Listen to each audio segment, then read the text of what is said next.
Olá, estudantes! Eu me chamo Emerson, sou formado em Publicidade e Propaganda, tenho pós-graduação em Docência para Ensino Superior, trabalho atualmente com curso de graduação na área da comunicação, publicidade e propaganda, design gráfico, produção multimídia, jornalismo.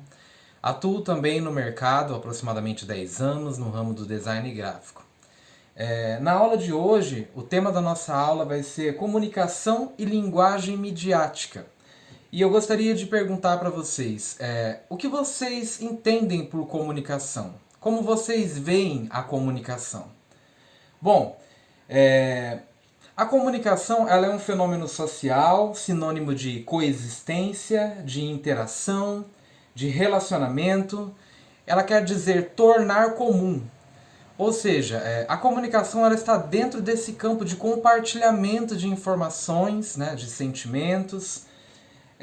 Mais do que isso, os homens formam comunidades porque eles se comunicam, né? Então as pessoas elas se comunicam e é dessa forma que a racionalidade foi desenvolvida em nossa sociedade.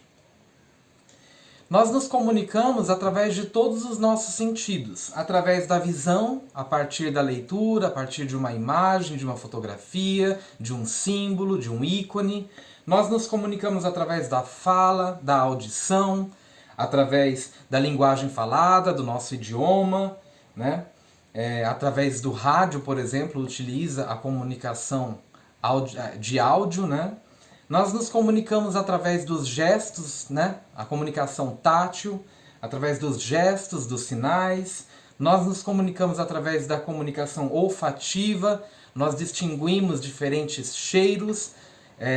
Algumas ações de marketing de ponto de vendas utilizam a comunicação olfativa para fazer com que a pessoa entre em determinada loja a partir do cheiro, né? Então, geralmente, lojas de cosmético, de perfumaria, utilizam esse tipo de ação de marketing para fazer com que induzir o cliente a entrar dentro da loja a partir do cheiro, né?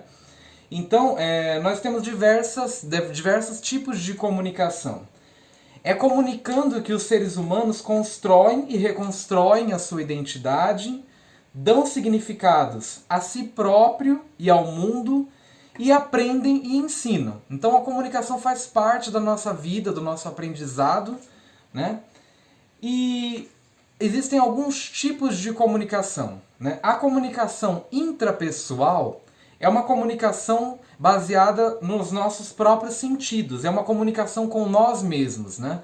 Então é uma comunicação baseada nos sentidos, nos pensamentos, nas emoções. A comunicação interpessoal é uma comunicação onde existe a figura do outro, né? Da outra pessoa, nós nos comunicamos com outras pessoas. Nós temos a comunicação através dos grupos, né? Que são grupos de pertencimento, como a família, a escola, por exemplo, são comunicações que acontecem dentro de grupos. Nós temos a comunicação de massa, também chamada de comunicação social.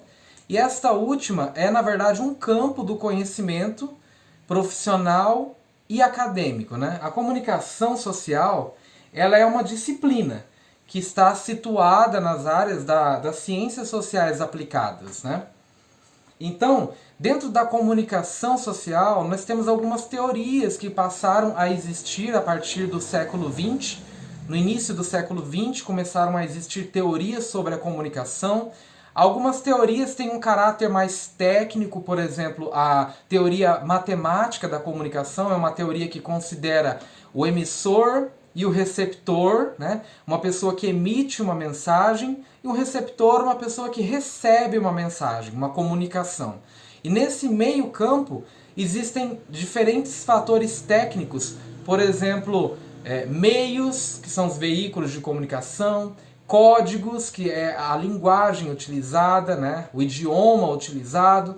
Temos o ruído, que é algum tipo de interferência que pode vir a acontecer na comunicação, mudando, por exemplo, a forma que esse receptor recebe essa mensagem do emissor, né?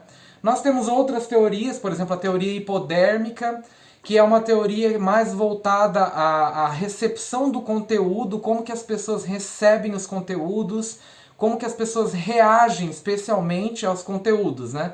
Que existe um estímulo que gera uma resposta para esse receptor, né?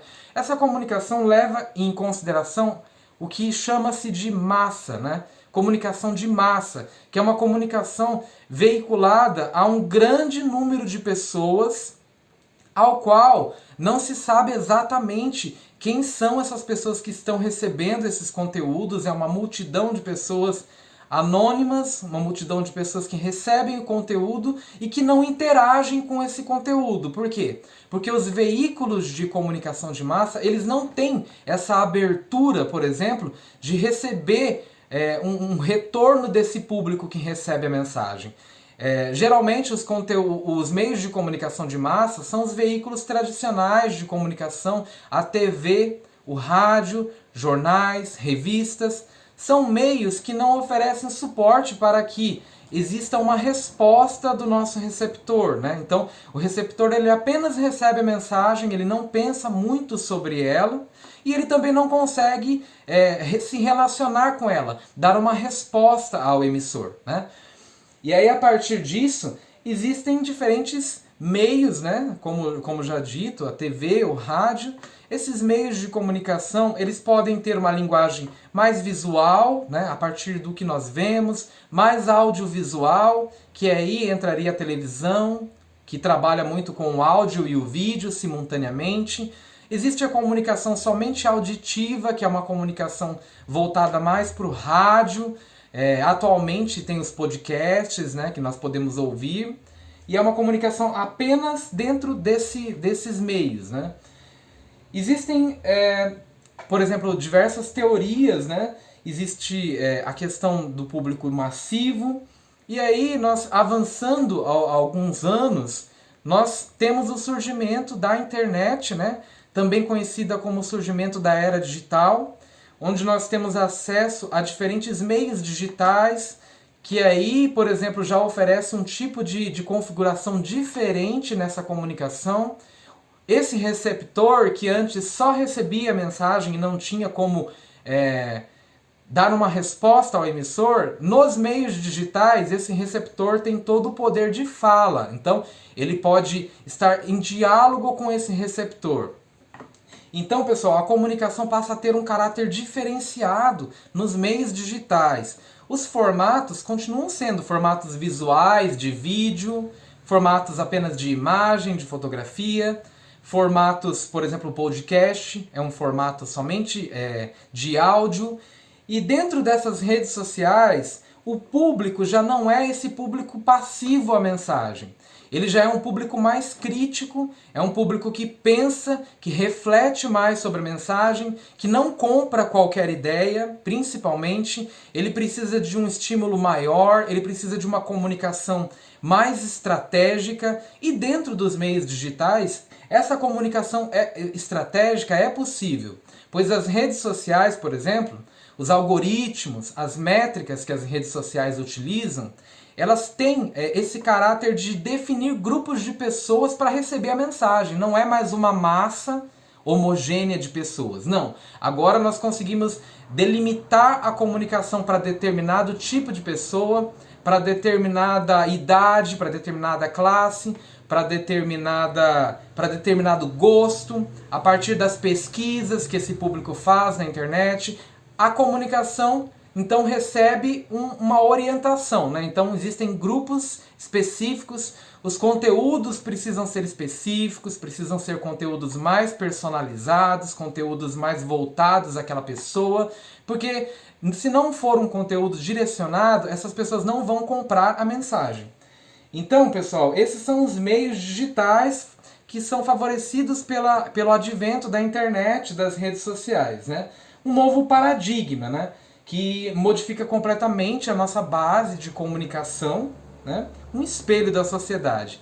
E para finalizar a nossa aula, eu gostaria de apresentar algumas áreas que o comunicador, né, que é essa pessoa formada na comunicação social, pode atuar. Eles podem atuar em jornalismo, publicidade e propaganda, marketing digital, design gráfico, produção multimídia, cinema.